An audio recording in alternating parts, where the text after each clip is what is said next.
December 30th, 1995. Minneapolis, Minnesota.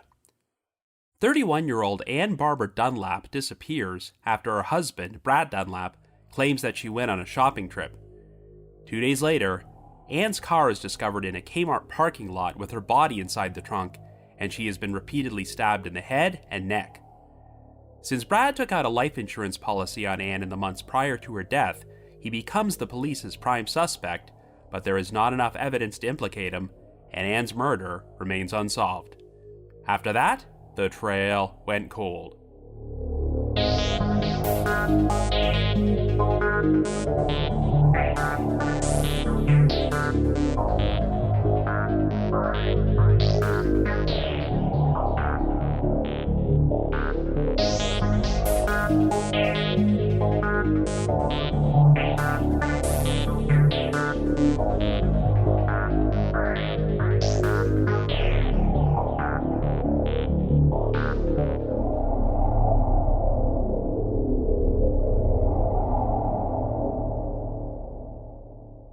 How concerned does this make you to see the car here? And Well, I'm happy that we found it because I'm hoping that it'll give us some clues on where she might be. I don't know what to think. I mean, it's just at first it scares me because it's here. But, and I didn't know if we'd find it because I thought the police would find it yesterday. Then I talked to a guy at the FBI, and he said that generally they'll find a car after an all-points bulletin's put out in a few hours, and so he thought that maybe the car was out of town and she was out of the Twin Cities area. So when we found it today, I was really surprised. Our main effort seems to hurt a little to realize the car's here. just thinking about her being gone, it's very hard for me. I mean, it's tough. I know. Sorry. No, it's okay. It's we just want to find her and bring her home. Hello everyone, and welcome to our latest episode of The Trail Went Cold. I'm your host, Robin Warder, and today we're going to be exploring a controversial cold case, the 1995 murder of Anne Barber Dunlap. This was a case request originally sent to me several months ago by a listener named Darla, and since I had actually not heard of this story before, I decided to delve into it and thought it would make for an interesting podcast episode. That audio clip you just heard was a snippet of an interview with the victim's husband, Brad Dunlap, which was originally recorded by the Minneapolis-based TV station KARE-11 on New Year's Day in 1996. By that point, Anne had been missing for 2 days, but her car was discovered in a K-Mart parking lot during a search effort organized by her husband, and you could see the car in the background while Brad was being interviewed. However, it would not be until after the vehicle was towed to a police forensic garage when Anne's body was discovered inside the trunk with numerous stab wounds to her head and neck. And, well, there are some people, including the police, who suspect that Brad already knew his wife's body was in the trunk when he did that interview and was putting on a show for the cameras. It turned out that Brad had taken out a $1 million life insurance policy on Anne in the months prior to her death and had a shaky alibi on the day she went missing. There was also some forensic evidence in the garage of the residence where the couple were living to suggest that Anne may have been killed there. On the surface, it's easy to believe that Brad was the obvious suspect, but what really makes this case unique is that Anne's parents have spent the past 3 decades vigorously defending Brad and do not believe he was capable of murdering their daughter. And while it might seem like Brad had a financial motive to commit this crime, almost everyone who knew the Dunlaps said that there were no issues with their marriage and no obvious red flags to suggest that Brad wanted to kill Anne. So this has always remained a very divisive case, as law enforcement and Anne's loved ones have differing views about what happened. So on this episode, we're going to look at both sides and try and determine if Anne was actually murdered by her husband or if an unknown third party might have been responsible. However, before we get started, just a quick reminder that The Trail Went Cold is a weekly podcast, which is currently available for download on several platforms, including Apple Podcasts and Spotify. So if you like this podcast, be sure to subscribe to it, and please leave us a rating or review on any of those sites to help spread the word. The Trail Went Cold is on Patreon, so if you would like to learn how to support the show, please visit our page at patreon.com/thetrailwentcold. For as little as $1 a month, you can garner access to exclusive rewards, including stickers and thank you cards, early access to episodes, and bonus content, as our Patreon page currently has around 70 exclusive bonus episodes in our archives, which are not available on our regular feed. So with all that out of the way, let us now delve into the murder of Anne Barber Dunlap.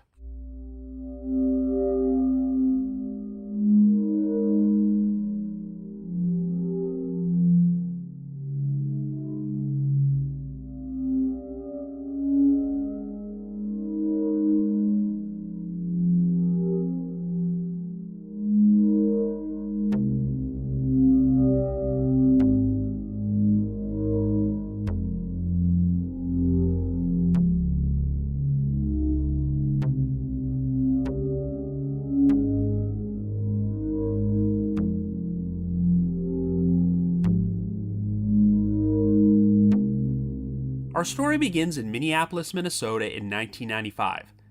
Our central figure is 31-year-old Anne Barber Dunlap, who is employed as a marketing manager with the Pillsbury Company. For the past 8 years, Anne has been married to her 32-year-old husband, Brad Dunlap, who works as the sales manager for environmental graphics in Hopkins. For the past few months, the Dunlaps have been living with Anne's parents, Don and Louise Barber, at the residence near Lake Calhoun, as the couple is currently in the midst of building a new $300,000 dream house for themselves in the suburb of Medina. At around 8 p.m. on the evening of Saturday, December the 30th, Don and Louise were out of town staying at their cabin near the town of Annandale when they received a phone call from Brad, who informed them that Anne was missing.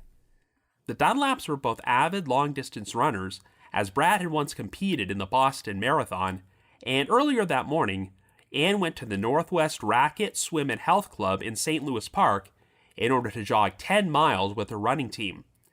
Afterward, Anne went to a friend's house in order to attend a brunch with about a dozen other people before returning to her parents' residence. According to Brad, Anne told them that she needed to go purchase a new pair of shoes, and while Brad said she didn't specifically state her destination, he assumed she was going to the Nordstrom department store at the Mall of America in Bloomington, which is the largest shopping mall in the United States. Brad claimed that Anne left at around 2:30 p.m. in her maroon 1987 Toyota Celica, and that she had planned to return by 4:30 so that they could both run some errands and go out to dinner together. But Anne never returned, and Brad claimed that after calling a number of local hospitals to search for her without success, he phoned the Barbers at their cabin to inform them about what was going on. Don and Louise told Brad that they were going to drive back home to help him search for Anne, but before they arrived, Brad called the Minneapolis Police Department to attempt to report his wife missing.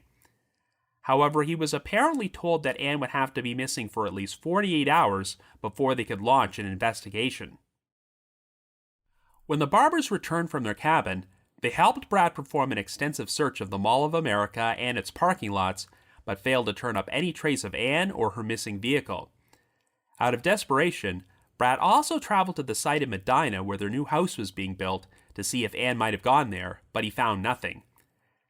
Anne would remain a missing person for the next 2 days, but on the morning of Monday, January the 1st, 1996, Brad organized a search effort in which a number of Anne's friends and family members would blanket various locations throughout the city with missing persons flyers. The search team originally met up at the Barber residence before splitting up, but at around 8 a.m., after less than an hour of searching, 2 of Anne's friends came across her Toyota Celica in the parking lot of a K-Mart store located on Lake Street and Nicollet Avenue, 2.5 miles away. The police were immediately summoned to the scene, and it would turn out that the Celica was unlocked and its keys were still in the ignition.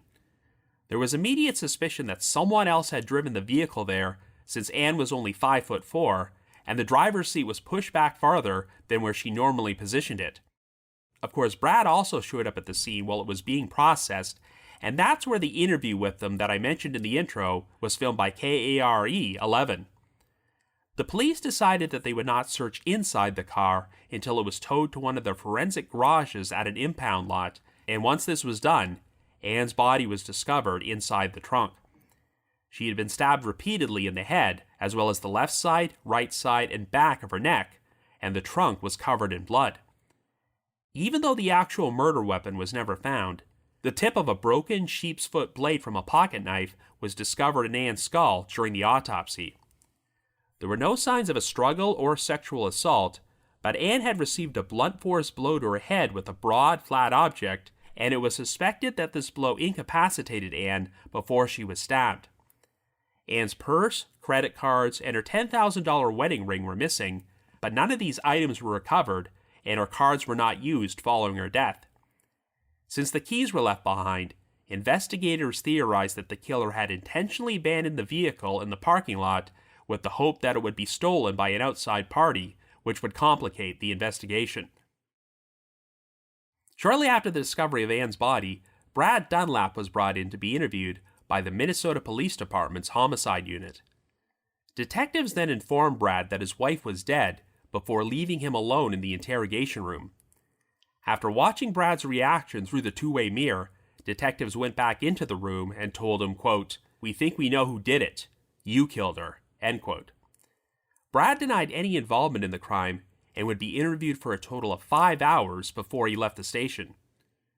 Dawn and Louise Barber were not informed about their daughter's murder until Brad returned home that night, as he broke down into uncontrollable sobbing and said, quote, "She's dead, and they say I did it." From this point on, Brad stopped speaking with the media and the police and would only communicate with them through an attorney. However, the Barbers would do numerous interviews with the press in which they publicly supported their son-in-law as they expressed their belief that Brad was innocent and incapable of harming Anne. Dawn and Louise insisted that the couple were very happy together as they were in the midst of building their dream home and planning to start a family. In fact, the Barbers believed that Brad was more broken up and emotionally distraught over losing Anne than they were. Right from the outset, the Barbers had a sour relationship with the Minneapolis PD, as they felt that the lead detective showed very little compassion towards them during their initial conversations about Anne's murder, and became very defensive when they asked questions about the investigation, bluntly stating, quote, "Don't you talk to me about police procedure." Dawn felt that the police were not willing to pursue any alternate leads which did not involve Brad, and said, quote, "They weren't trying to find who did it, they were trying to frame him," end quote. The Barbers suspected that Anne was abducted and murdered by an unknown third party when she went to the Mall of America, but the problem is that investigators said they could not find any evidence that Anne was even there on December the 30th. Even though the mall had several security cameras, the tapes were recycled every 2 hours, so by the time police started an investigation, they were unable to turn up any surveillance footage of Anne. Police also said that no witnesses reported having seen Anne at the mall, but this claim would be disputed by Bill O'Keefe, a private investigator hired by Brad. O'Keefe told the Star Tribune newspaper that he spoke to several witnesses at the mall who recalled seeing Anne, including one who could accurately identify the shoes she was wearing that day, and another who said that Anne had specifically spoken about building a house. Whatever the case, even if Anne had gone to the mall, investigators never found any evidence, such as a check or credit card receipt, to indicate that she purchased anything.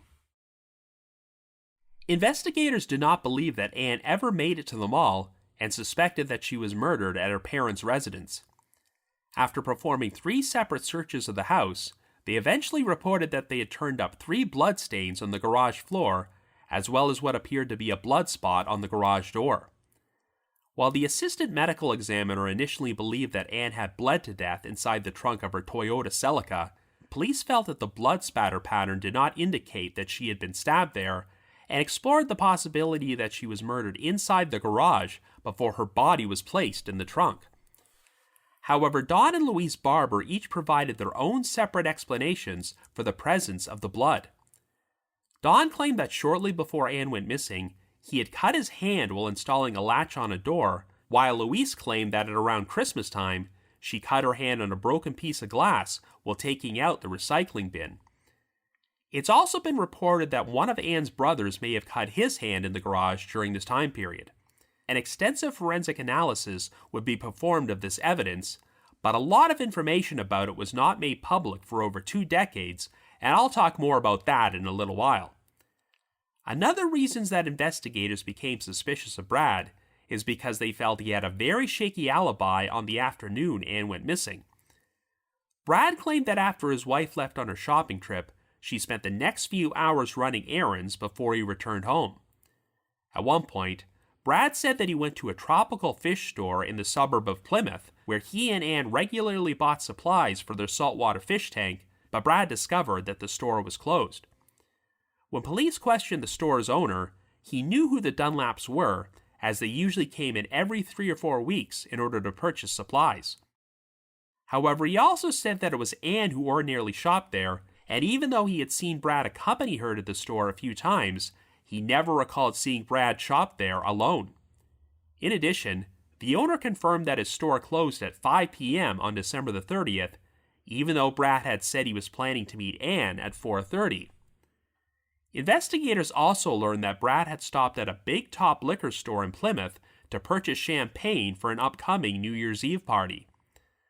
The liquor store was located in the same plaza as the tropical fish store, and transaction records confirmed that Brad wrote out a check to make the purchase at 5:32 p.m. But once again, why would Brad be running errands at this time if he had been planning to meet Anne at 4:30?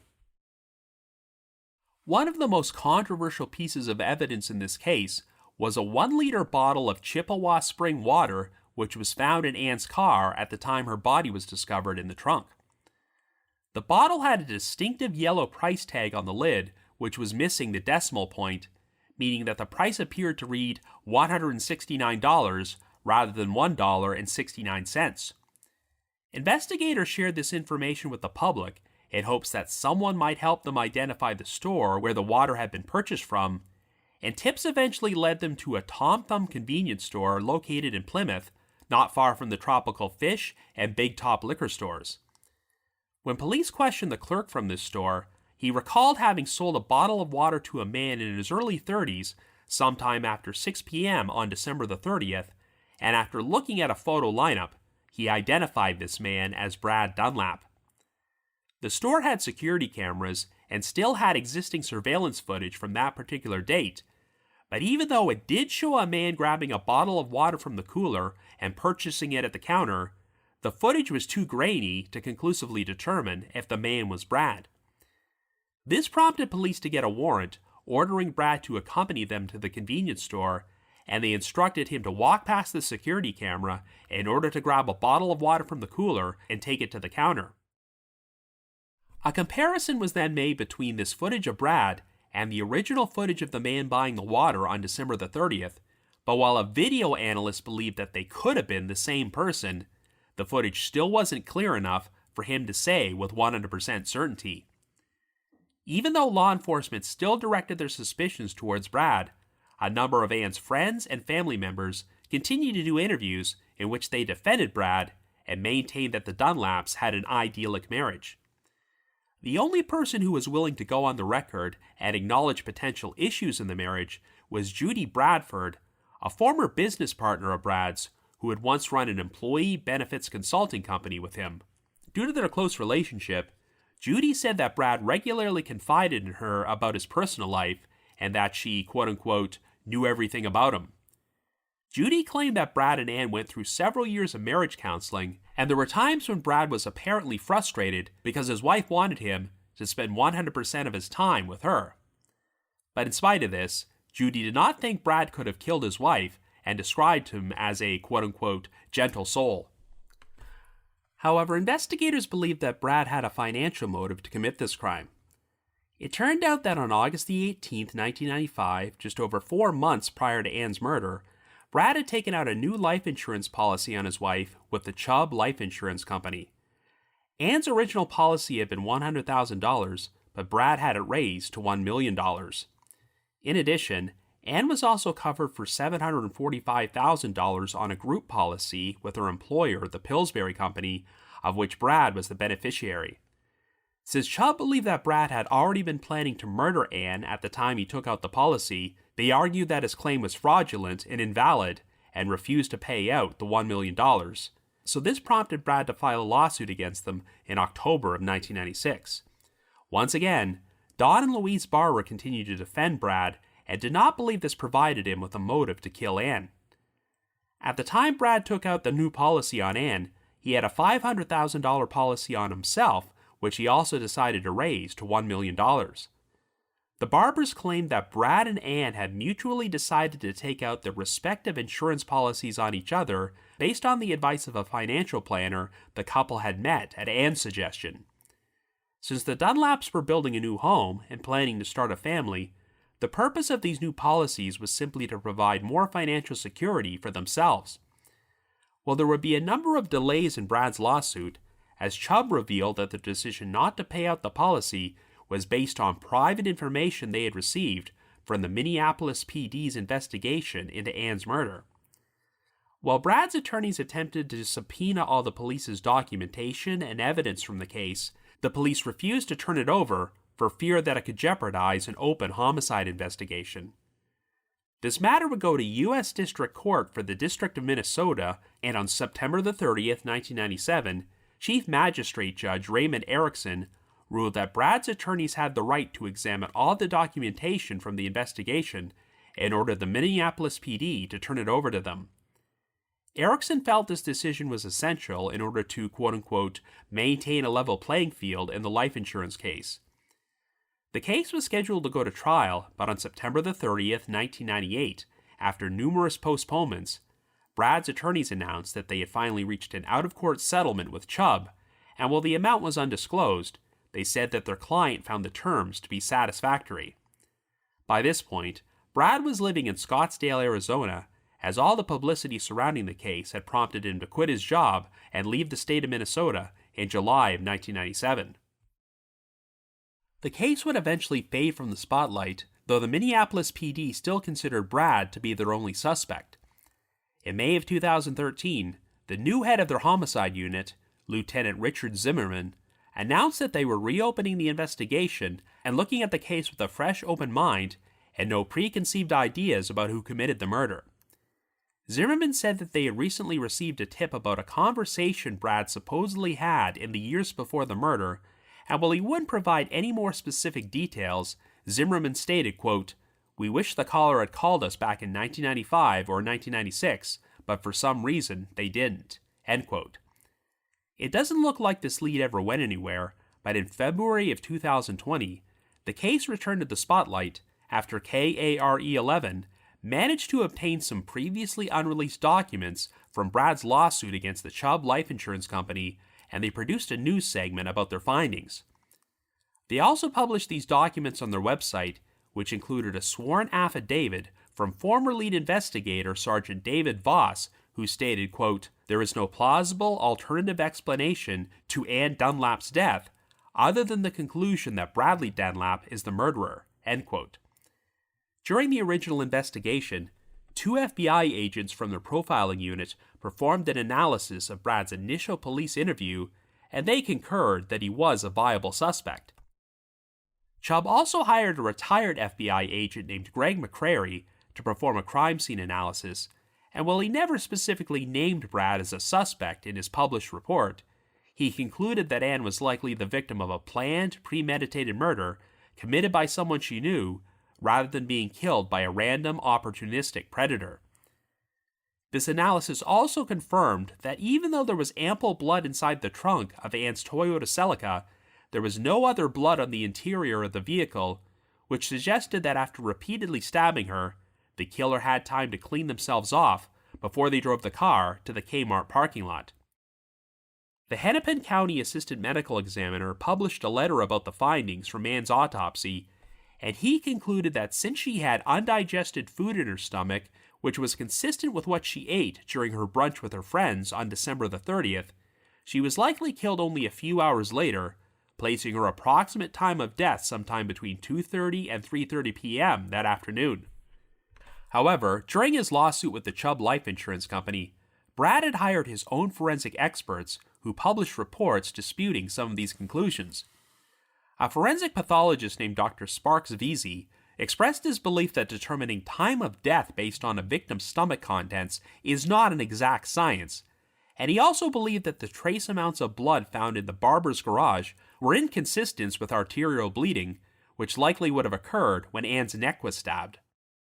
Another forensic expert named Bob Henderson also performed his own bloodstain pattern analysis on the evidence, and he found it unlikely that Anne was murdered inside the garage, writing, quote, "No evidence exists of projected bloodstain patterns consistent with arterial bleeding, impact spatter, or cast-off bloodstains in the Barber residence or on the garage floor, walls, or ceiling.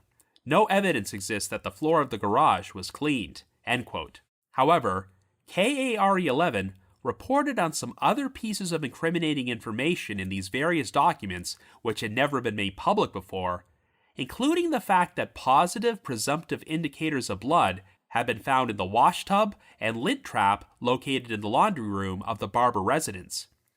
As you might recall, both of Anne's parents had described incidents in which they cut themselves in the garage shortly before she went missing, but it turned out that DNA testing had been performed on this blood, and not only did it exclude Dawn, Louise, or anyone else from the Barber family as the sources, but it matched Anne.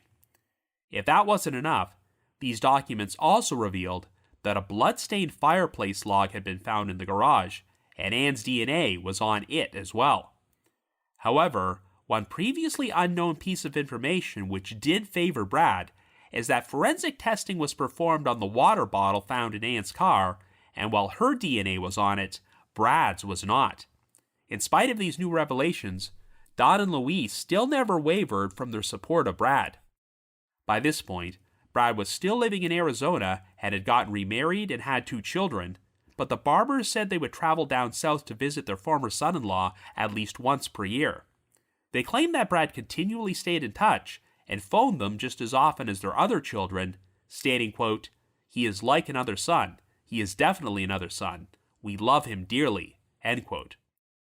Brad declined to provide comment for the new KERE-11 story, and as far as I can tell, he has not given any new interviews to the media in over 2 decades.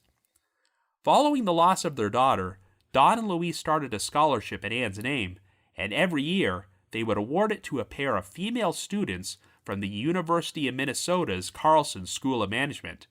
Sadly, Dawn passed away in August of 2023 at the age of 89 without receiving any conclusive answers about what happened to Anne.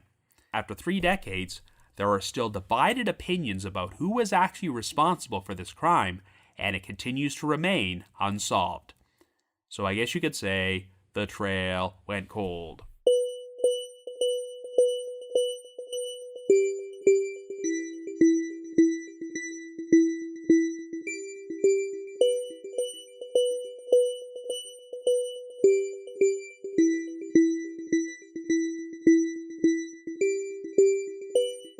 So I've covered a number of cases on this podcast involving missing and murdered women in which the husband became the prime suspect, but I can't think of any others in which there was a bigger disconnect between law enforcement and the victim's loved ones than the murder of Anne Barber Dunlap. From day one, investigators on this case have always felt that Brad Dunlap is the prime suspect, and if you search online discussions about this case, you'll find that the majority opinion from amateur sleuths is that Brad likely did it. However, this does not appear to be the view held by Anne's friends and family members, particularly her parents, Dawn and Louise Barber. I've seen so many cases involving missing and murdered victims in which their families had zero doubt that the spouse was responsible, but there are others, such as Jeffrey McDonald's murders of his wife and 2 daughters, where the prime suspect's in-laws initially supported them, but gradually changed their minds once red flags started to emerge. But that has not been the case with the Barbers, who have continually defended their former son-in-law over these past 3 decades, and as far as I can tell, until Don Barber passed away last year, he never wavered from his belief that Brad did not kill his daughter. It's also worth noting that shortly after Anne's murder, her brother, Paul Barber, started a website about her case, which marked one of the first known instances of a victim's family using the internet to spread awareness about a cold case and ask for information. Believe it or not, the original website is still up at paulbarber.net under the heading Help Find Anne's Killer, and it's pretty much a time capsule into the early days of the World Wide Web, since the site has a very old school design and does not look like it's been updated since 1996. It appears that Paul also does not believe that Brad was responsible for his sister's murder, as during an interview with the St. Paul Pioneer Press, he pushed forward the idea that Anne had an unexpected public encounter with someone else who decided to kill her, stating, quote, Anne had a personality that seemed to attract oddball types who try to be her friend all the time. I don't know, and I don't have any examples, but there are a few out there. There were people from high school who would maybe call 5 years out, end quote. I've also watched vintage news footage from 1996 featuring interviews with some of Anne's friends, and they also seem to hold the same opinion about Brad as the Barber family, as they described him as the nicest guy who truly loved his wife. Even though Brad's former business partner, Judy Bradford, had said that he and Anne had gone to marriage counseling, it does not appear there were any obvious red flags in the relationship, such as domestic violence, infidelity, or financial issues, to suggest that things might have escalated into murder. Now, you can accuse Dawn and Louise Barber of being naive and having blinders on about the whole situation, but I still put quite a bit of weight into their opinions, since Anne and Brad have been living at their residence with them in the months prior to the murder. So if the Dunlaps had any serious issues with their marriage, they must have done a very effective job at keeping it concealed from the Barbers. If that wasn't enough, Brad continued living with Dawn and Louise for a lengthy period of time after Anne's murder, and I certainly do not believe they would have let him keep staying there unless they truly believed he was innocent. As you recall, the Dunlaps had been building a $300,000 dream house in Medina at that time, but even though the house was eventually completed, Brad never did move in there. Instead, the house was purchased by Hall of Fame Major League Baseball pitcher Burt Blyleven, who spent a good chunk of his career playing for the Minnesota Twins, and that was certainly not a connection I expected to see when I started researching this case. Of course, the obvious motive for Brad to commit murder was the fact that he had taken out a $1 million life insurance policy on Anne just 4 months earlier, but the couple both had well-paying jobs and no apparent financial problems. During the summer of 1997, Brad relocated to Arizona and eventually got remarried and started a new family, and I could see why some people might find this suspicious that Brad didn't stick around to find the quote-unquote real killer. But once again, the first people to defend Brad's decision are the Barbers, who said that being a suspect in such a high-profile murder pretty much made it impossible for Brad to keep living in Minneapolis. Whenever Brad went out to dinner with his in-laws, they said that people would gawk and stare at him, and there were even times when random strangers would threaten or spit on Brad or call him a murderer while he was out in public. So Dawn and Louise were completely fine with Brad's decision to move to Arizona and would try to go down there to visit him at least once per year. If nothing else, it seems obvious that the Barbers' belief in Brad's innocence is genuinely sincere, so what could we be missing here? Well, even if the Minneapolis PD's instincts about Brad were correct, I think one of the underlying issues is that they did not appear to show a lot of compassion and sensitivity towards the Barbers, and this may have permanently tainted the relationship. Even if Brad was guilty, I do find it troubling that after discovering Anne's body, the police did not immediately inform her parents. Instead, they spent the next 5 hours or so interrogating Brad, and the Barbers only found out that Anne was dead when Brad returned home late that night and broke down crying and told them. I think this immediately gave Dawn and Louise the impression that instead of exploring all possible leads and seeking justice for their murdered daughter, they were just going to try and pin the crime on Brad, regardless of whether or not he actually did it. But on the other hand, once you watch the interview Brad gave for KARE11 following the discovery of Anne's Toyota Celica, you can understand why he became the primary focus of the investigation. So I played an audio snippet of this interview at the beginning of this episode, but you can find a clip of the raw, uncut version on YouTube, and it runs just over 8 minutes. And needless to say, the comment section of this clip contains a lot of amateur body language experts who believe Brad is guilty because of what he says or does on camera. On the audio I previously shared, you could hear Brad getting emotional and crying, but some people believe they were nothing more than crocodile tears and he was putting on an act. Now, I'm a person who prefers to assess people's guilt or innocence based on evidence rather than pseudoscience like body language analysis, as different people will respond to tragedy in different ways. So I'm not going to form a concrete opinion based solely on Brad's behavior during this interview. But I will say that if Brad did kill Anne and already knew her body was inside the trunk while he was speaking to the reporter, then this was undoubtedly one of the most brazen interviews ever given by a murder suspect. Another unsettling aspect of the full clip is that you can frequently hear the sound of a dog barking in the background, and I can only assume it was a police bloodhound who was reacting to Anne's scent from the trunk. Okay, so one thing which might seem suspicious is that Brad had organized a search effort earlier that morning, and within an hour or so, two of Anne's friends came across her car in the K-Mart parking lot. If Brad was guilty, you could interpret this search effort as him orchestrating things so that someone else would discover his wife's body. During Brad's interview, he shared one piece of information which I have never seen corroborated by any other official sources, as he claimed that a friend told him that security had checked the parking lot several hours earlier at around 12:30 a.m., but did not see Anne's car. I have no idea if this is actually true, but if it is, and Brad did commit this crime, then it makes me wonder where he could have hidden the car during the 2-day window when Anne was missing, and how he managed to move the car there undetected. But regardless of whether Brad or an unknown third party was the killer, I think one thing we can all agree on is that Anne's car was planted in that particular K-Mart parking lot for a specific reason. From what I've read online, that K-Mart was located in a pretty sketchy area, and it seemed very unlikely that an upper-class woman like Anne would have driven there on her own to go shopping. So the perpetrator likely hoped that if they abandoned the car at this location with the keys still in the ignition, someone would eventually steal it without knowing there was a dead body in the trunk. This would cause a lot of potential complications with the investigation, and whoever stole the car could have wound up falsely implicating themselves in a murder. Even though Anne did not have any known connection to the K-Mart, it's worth noting that it was located only about 2.5 miles from the Barber residence. So theoretically, if Brad planted the car there, it would have been feasible for him to walk back home without seeking any additional transportation.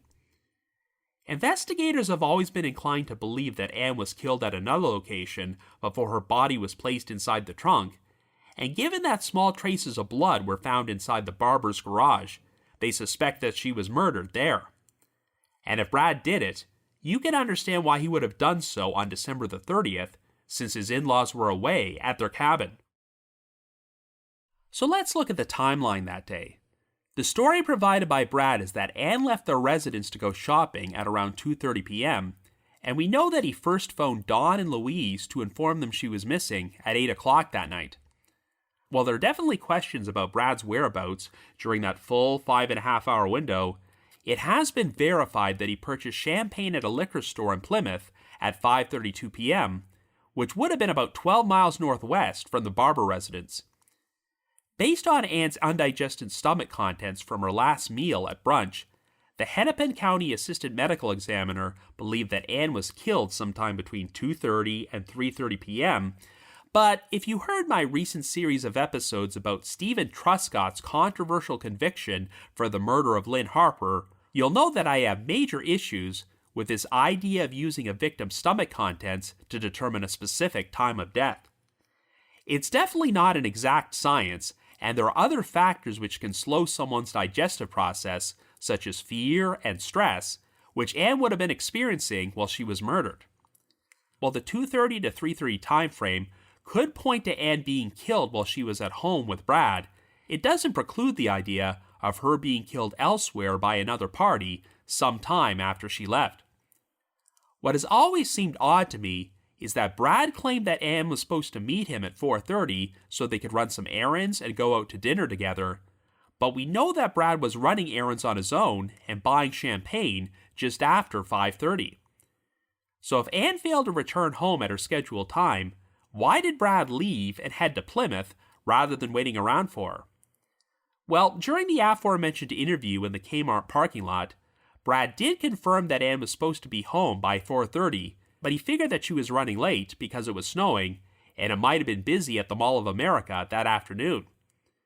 So Brad decided to go to the tropical fish store in order to pick up some salt water for their tank, but by the time he arrived, the store was closed. Even though Brad did not usually shop at this store on his own, I guess it would make sense that he might try to go there without Anne if he knew they were closing at 5 o'clock. Brad said that he called the Barber residence from the store and no one answered, though it's never been specified if he owned a cell phone or perhaps made the call from a payphone. Whatever the case, since the Big Top liquor store was located in the same plaza as the tropical fish store, Brad presumably went to pick up the champagne before he returned home, but Anne was still not there. Now, if Brad did kill Anne, his decision to run errands on his own could be construed as him making a deliberate attempt to be seen in public places in order to fabricate an alibi for himself. However, the part which has always been the biggest source of confusion is the presence of the bottle of water inside Anne's car, as police suspected that Brad purchased it at a Tom Thumb convenience store at around 6 p.m. that day.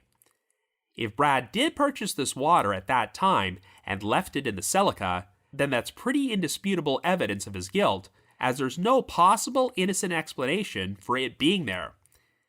Since this convenience store was located in Plymouth and wasn't too far from the liquor store, the timeline does fit, but the big question is, why would Brad do this? Even though criminals can often be stupid, I see no logical explanation for stopping to buy a bottle of water after you've murdered your wife and then leaving it inside the same vehicle containing her body in the trunk.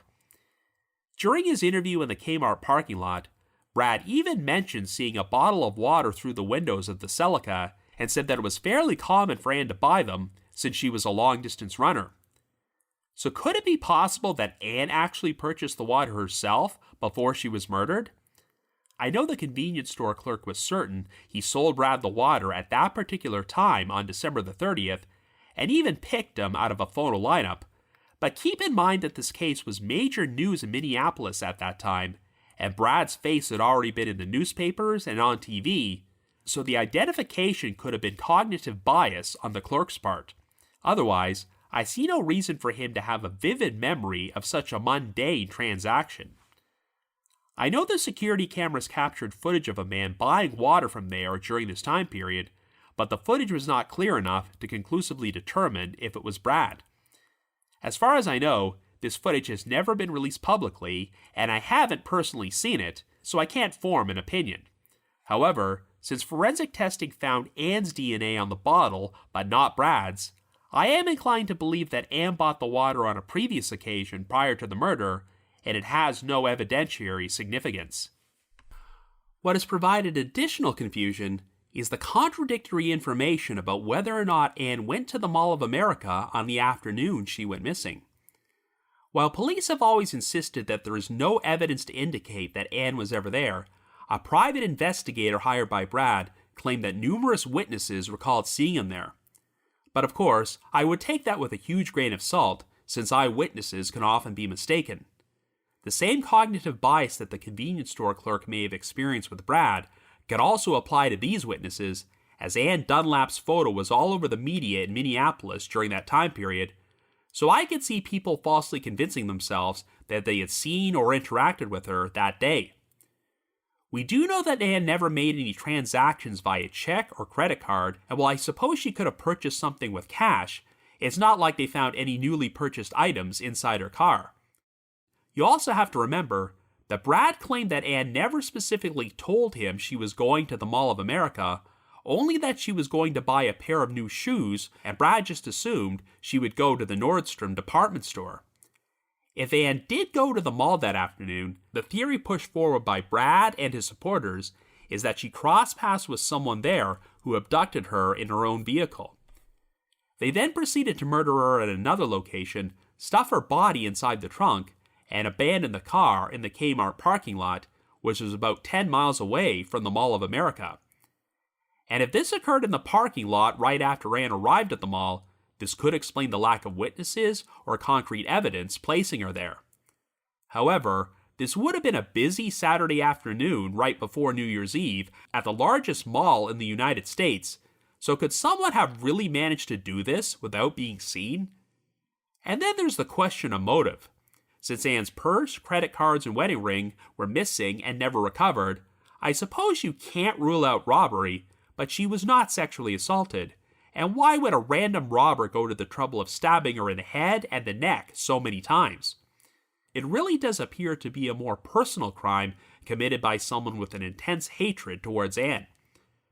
I know that Brad apparently never gave off any visible warning signs of hating Anne that much, but police have always suspected that he killed her at her parents' residence shortly after she arrived home from brunch, and after putting her body in the trunk and cleaning himself up, he proceeded to drive the Celica to the K-Mart parking lot and stage the crime scene in an attempt to make it look like Anne was killed by an outside party. Well, if it wasn't for the sheer number of people defending Brad, I would have no trouble believing this is what happened, particularly since small traces of blood were found inside the barber's garage. Granted, the samples weren't big enough to state with any certainty that a homicide took place, but it is odd that Dawn and Louise each provided their own separate stories about cutting themselves in the garage on previous occasions in order to explain the blood. Even though this information was not made public until 4 years ago, DNA testing did confirm that the blood belonged to Anne and did not match her parents. Now, I have no reason to believe that Dawn and Louise would have made up these stories about cutting themselves in order to protect Brad, because even though they believed he was innocent, I do think they would draw the line at lying to police in order to cover someone who was suspected of murdering their daughter. If this garage was such a safety hazard that both her parents cut themselves, then I suppose it's not impossible that Anne could have accidentally cut herself as well on a separate occasion prior to her death, which would explain the presence of her blood. But it's pretty troubling that they also found traces of her blood and DNA on a fireplace log in the garage.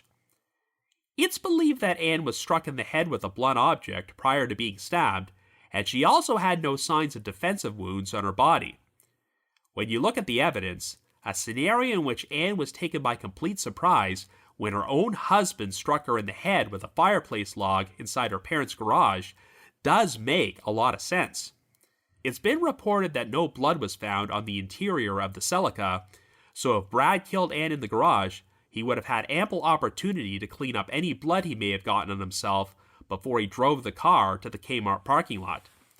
Of course, you might be wondering why Brad wouldn't have destroyed the most incriminating piece of evidence by burning the log in the fireplace or something, but first-time murderers who do not have any experience with killing will often make mistakes like that. And since this was 1995, and DNA testing was still a relatively new thing in criminal investigations, Brad may not have been thinking of forensic countermeasures. All that being said, even though the presence of Anne's blood and DNA on the fireplace log seems like a pretty damning piece of evidence, it still wasn't enough to compel the police to arrest Brad, so I still think there must be some missing pieces to the puzzle here. I would be curious to know if Anne's car was sitting in the K-Mart parking lot the entire time she was missing, or if the vehicle was planted there shortly before it was found. If Brad committed this crime, I'm not sure he would have risked driving the car to the K-Mart during business hours when he could have been seen, but we know that the Barbers returned home from the cabin sometime between 9 and 10 p.m. on the date Anne disappeared, so the car would have needed to be gone from the residence by then. And once again, there's the question of Brad's motive. Yes, $1 million in life insurance money is a pretty logical motive, but neither he nor Anne had any financial problems, and you'd think that if there were any serious issues in the marriage, or if Brad had any major skeletons in his closet, such as a secret mistress or something, they would have emerged into the spotlight sometime these past 3 decades. And if Brad was guilty, it was incredibly brazen of him to file a lawsuit against the Chubb Life Insurance Company in order to collect on Anne's policy. By the time he did this, Brad had ceased talking to the police or the media, but if you file a civil suit when you're a suspect in a murder, then you may be compelled to testify under oath, and when you're cross-examined, you could wind up revealing incriminating information which might not otherwise come out if you exercise your right to remain silent. Now, since this lawsuit was ultimately settled out of court, we really don't know what went on behind the scenes, or if things ever reached the point where Brad was required to testify, but if you look at the documentation from this lawsuit, he was clearly placing himself at the mercy of a number of people who believed he was getting away with murder. In the end, Brad did get some sort of payoff out of this deal, so if the crime was financially motivated, then he technically succeeded at getting what he wanted. However, what if the main thing Brad really wanted was a fresh start? It's been stated numerous times that there were no apparent issues in the Dunlaps' marriage, but even though everyone who knew Brad said he was a nice guy whom they never saw get angry, the Barbers did acknowledge that his love towards Anne was so strong that they thought he may have spoiled her. During one interview, Don stated, quote, "He is kind, polite, sincere, and giving. She took advantage of it, and he didn't mind doing it." End quote. In addition, Judy Bradford claimed that Brad had once expressed frustration over the fact that Anne seemingly expected him to spend 100% of his time with her. I don't know if that can be taken as a sign that Anne called all the shots in their marriage, but it does make me wonder if Brad may have been a very compartmentalized person with a lot of repressed rage and unhappiness, which eventually erupted into violence. Perhaps Brad just wanted out of the marriage and felt that he could use Anne's life insurance payout to get a fresh start. Of course, you might be asking why he just didn't simply get divorced, but you can ask that same question in virtually every case where someone murders their spouse. Now, all this talk is nothing more than pure speculation, because if Brad was truly unhappy being married to Anne, it is odd that he would continue to maintain such a close relationship with his parents, especially after he moved away to another state. But then again, this could be the result of some sort of underlying guilt over having taken Dawn and Louise's daughter away from them. I don't know, out of all the cases I've covered in which a husband was a suspect in his wife's murder, this is definitely one of the most perplexing. I don't want to say anything negative about Dawn and Louise Barber, as they do seem like genuinely nice people, but I have to wonder if they might have just been in major denial about Brad. One of the main problems with thinking he's innocent is that after 3 decades, no one else has ever popped up on the radar as a plausible alternate suspect or person of interest, though I do hope that the Minneapolis PD has done their due diligence and not ignored other potential leads because they were so focused on Brad. When this crime originally took place, I don't think anyone expected that it would still be unsolved after all these years, but there has just never been enough concrete evidence to make an arrest, and it appears that things have been in a holding pattern for a while. It would be nice to see an update at some point, so if you happen to have any information about the murder of Anne Barber Dunlap, please contact the Minneapolis Police Department tip line at 612-692-TIPS. That's 612-692-8477. But if you just have your own thoughts about what happened, feel free to leave me a comment or send me an email to robin.warder@icloud.com. That's robin.warder@icloud.com. Now, the reminder that The Trail Went Cold is on Patreon, so please visit patreon.com/thetrailwentcold to learn how you can support our podcast and become eligible for some pretty neat rewards. Over the past 6 years, our Patreon page has released nearly 70 exclusive bonus episodes, which are all currently available in our archives for our patrons in tiers 2 and 3. This past month, I actually released a bonus episode, which is our podcast's second special edition of The Trail Revisited, and this time, I'm taking a fresh look at the infamous Circleville Letters case. I originally covered that story on the podcast 6 years ago, but I've since learned a ton of new information which has caused me to look at the case in a different light, so I decided to put together an entirely new episode. I've also dropped an exclusive bonus episode from my spin-off podcast, The Path Went Chilly, in which myself and my 2 co-hosts, Jules and Ashley, cover another memorable case from Unsolved Mysteries, the 1989 disappearance of Patricia Meehan. And for our patrons in Tier 3, I've recorded another new audio commentary track, which can be played over a classic episode of Unsolved Mysteries, and we now have over 60 of these commentary tracks in our archives. Oh, and as an extra special bonus, I recorded an additional audio commentary over the recent Unsolved Mysteries Behind the Legacy documentary, and this one is available to all of our Patreon subscribers. I'd also like to give a shout out to our most recent listeners who have signed up with us on Patreon this week, and they are Sarah H. and Andy W. Thank you all so much for your support.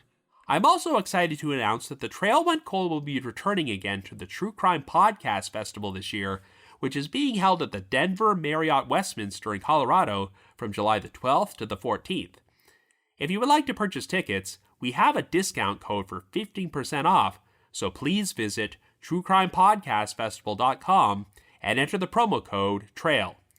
Once again, that's truecrimepodcastfestival.com, and the promo code is TRAIL for 15% off tickets. I just wanted to give another shout out to my supporters at the Unsolved Mysteries message board at the Sitcoms Online forum and the Unresolved Mysteries subreddit. I need to provide a big thanks to Miguel Foote, who edits and assembles this podcast together for me, and Vince Nitro, who composes the eerie music you hear on every episode. If you haven't already, you can like us on Facebook, follow us on Twitter and Instagram, or leave us a rating or review on Apple Podcasts or Spotify. So have yourselves a great week and join us next Wednesday for another brand new episode of The Trail Went Cold.